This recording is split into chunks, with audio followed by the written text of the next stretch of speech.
नमस्कार बच्चों, आज हम लोग देखेंगे कुछ फैक्ट जो त्रिकोणमिति से रिलेटेड है। अगर आपको साइन 30 का मान याद है तो आप cos 30 का मान भी निकाल सकते हैं, टेन 30 का मान, sec 30, cos 30 और cot 30 का मान आप लोग याद कर सकते हो। कैसे, चलिए देखते हैं।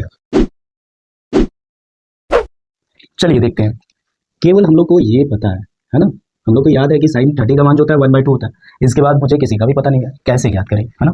तो हम लोग को फार्मूला आता है बेटा एक, कौन सा फार्मूला, तो sine square theta plus cos square theta equal to 1 होता है, ये फार्मूला। तो इसी की हेल्प से हम लोग कॉस निकालेंगे। तो कॉस 30 डिग्री इक्वल टू क्या, 1 माइनस ये रूट अंडर होगा साइन स्क्वायर 30 डिग्री। ओके, तो इनसे पता चलेगा हम लोग को कॉस 30 का मान क्या होगा। तो 1 माइनस 1/2 है, तो 1/2 का स्क्वायर।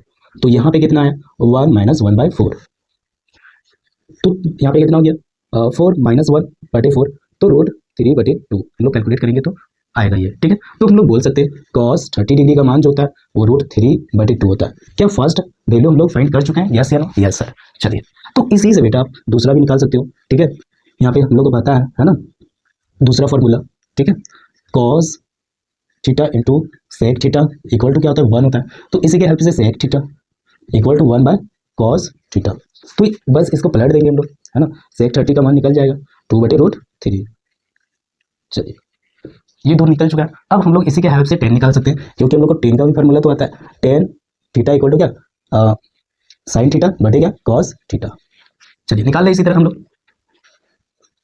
नाउ टेन 30 डिग्री, तो इसका वैल्यू, साइन का वैल्यू क्या है, साइन का मुझे दिया हुआ है 1/2। चलिए, उसके बाद कॉस का हम लोग निकाल चुके हैं √3/2। हम लोग कैलकुलेट करेंगे 1/2 इंटू 2/√3। ये 2 कट हुआ तो 1/√3 आया। ओके, चलिए इसी प्रकार से हम लोग कॉट भी निकाल लेंगे इसके। कॉट 30 डिग्री इक्वल टू क्या होगा, √3 केवल होगा। चलिए, तो ये सारा हम लोग 1 2 3 और 4 निकाल चुके हैं। एक बचा हुआ है कौन सा, तो कॉसेक का बचा हुआ है। तो कॉसेक तो यहीं ना निकल जाएगा बेटा, कॉसेक 30 डिग्री इक्वल टू 2, क्योंकि हम लोग जानते हैं क्या, तो sine theta into cosec theta equal to 1। Thank you.